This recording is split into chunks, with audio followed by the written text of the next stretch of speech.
mereka pengen ada ekspor solar panel dari Indonesia, listriknya dari Singapura, tapi kita tidak mau itu.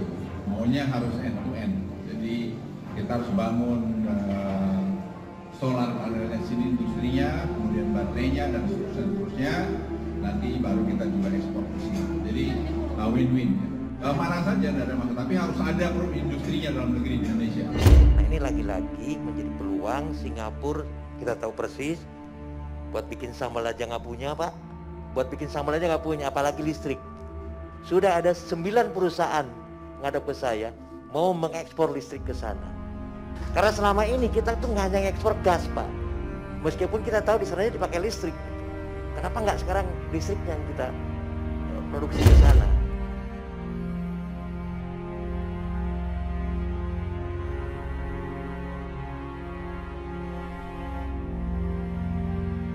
Juga Bapak harus kejar nih. Mereka sekarang membangun juga pabrik selnya di sana, Pak. Maksud saya fotovoltaiknya. Dibangunnya pabriknya di sana, ngebangun instalasinya di Batam, listriknya dikirim lagi ke sana. Agak lucu kan, Pak? Kenapa nggak pabriknya ditarik juga ke Batam? Ajak, Pak. Mereka juga pasti kan ada investor juga. Nggak mungkin mereka juga ngebangun dengan their own money gitu loh, Pak. Dengan kekuatan mereka.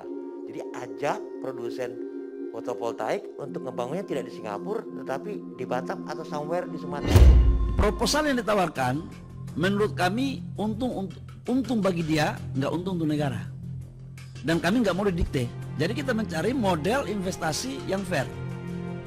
Artinya yang investornya juga hidup tapi negara juga jangan dibuat berat, win-win. Itu yang dalam bahasa saya itu adalah nggak boleh pengusaha itu mengatur negara. Negara yang mengatur pengusaha, tapi juga negara tidak boleh semena-mena bagi pengusaha. Muncul lagi ekspor pasar, kita dipaksa untuk ekspor.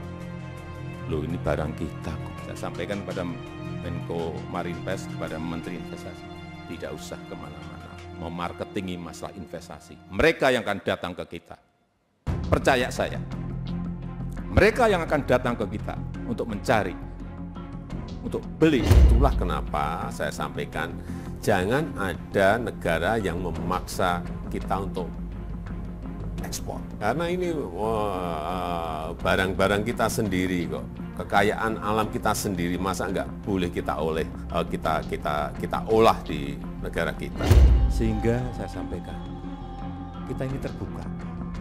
Silahkan datang, partneran dengan private sector, partneran dengan BUMN. Semuanya harus diindustrialisasikan di dalam negeri agar tercipta kesempatan kerja yang sebanyak-banyaknya. Memang tantangannya tidak mudah. Tantangan dari dalam juga ada, tantangan dari luar, tekanan dari luar juga ada. Harus terus. Presiden Jokowi benar-benar membuat Indonesia berbenah. Keseriusan ini dibuktikan dengan dibuatnya sejumlah kebijakan yang membuat banyak negara ketar-ketir. Salah satu negara yang akan terkena imbasnya adalah negara tetangga kita, Singapura. Diketahui Singapura turut mengalami krisis energi setelah pengecar listrik di negara tersebut mulai bertumbangan. Singapura merupakan negara yang bergantung pada gas untuk pembangkit listrik. Negara ini pun hampir memenuhi semua kebutuhan energinya dengan impor. Nah, untuk menyelesaikan persoalan krisis ini, Singapura berencana melakukan peralihan dari energi gas ke energi terbarukan. Maka, Singapura meminta Indonesia mengekspor listrik energi baru terbarukan atau EBT ke sana. Namun, pemerintah Indonesia dengan tegas menolak permintaan itu. Selain untuk memenuhi kebutuhan dalam negeri, penolakan itu dilakukan karena Indonesia menginginkan kerjasama yang lebih menguntungkan. Pemerintah tidak ingin kepentingan Singapura terpenuhi dengan hanya menggelar tender ke sejumlah perusahaan-perusahaan di Indonesia. Namun mereka juga harus membangun proyeknya di Indonesia. Pemerintah yakin Indonesia mampu menghadirkan produk listrik akhir serta mengekspornya. Bukan hanya mampu mengekspor bahan mentahnya saja. Sebab proyek ini nantinya akan mendukung rencana transisi energi Indonesia dan meningkatkan ekonomi lokal dengan menciptakan lapangan kerja, mendorong ekspansi industri, dan membuka peluang ekspor di sektor yang sedang berkembang ini. Ketegasan pemerintah tentu membuat Singapura was-was. Singapura harus mendapatkan pasokan listrik. Karena itulah pemerintah Singapura akhirnya mengajak pemerintah Indonesia melakukan kerjasama mengembangkan industri baru terbarukan di tanah air melalui Memorandum of Understanding atau MOU G2G di bidang energi.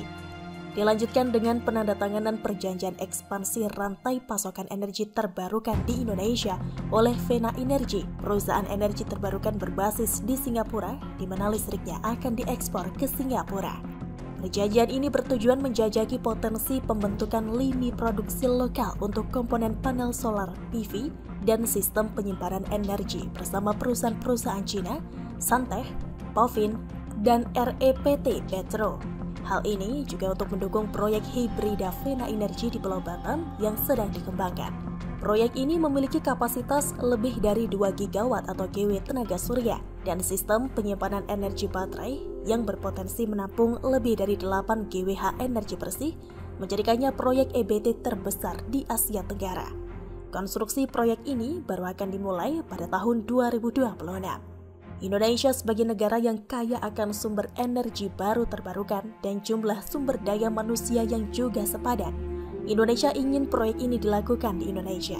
Belajar dari kesalahan masa lalu ketika Indonesia lebih suka ekspor minyak mentah ke Singapura, kemudian mengimpornya ketika jadi BBM. Kini pemerintah Indonesia ingin proses dilakukan sepenuhnya di dalam negeri. Indonesia di bawah komando Presiden Joko Widodo berkomitmen membangun industri dalam negeri, mulai dari solar panel, baterainya, dan produk turunan selanjutnya, yang mana nantinya produk akhir baru akan diekspor. Sejak dipimpin Jokowi, Indonesia diarahkan kepada hilirisasi industri dan berhenti mengekspor bahan-bahan mentah yang tidak begitu membawa keuntungan untuk Indonesia. Menurut Jokowi, tidak hanya nilai tambah yang bisa didapatkan Indonesia, akan tetapi juga akan membuka banyak lapangan kerja baru, sehingga angka pengangguran di Indonesia akan semakin berkurang dan angka kemiskinan bisa ditekan. Bukan tidak mungkin Indonesia bisa menjadi negara maju seperti Singapura. Meski begitu, Jokowi menyebut Indonesia merupakan negara yang terbuka. Namun, keterbukaan itu jangan diartikan Indonesia akan membiarkan sumber daya alamnya dikeruk secara besar-besaran oleh negara lain. Indonesia adalah negara kaya dan Presiden Jokowi perlahan mulai mengembalikan kejayaan itu. Jika negara lain ingin mendapatkan apa yang mereka mau dari Indonesia, maka mereka harus mau berinvestasi, membangun pabrik dan mengolahnya di Indonesia.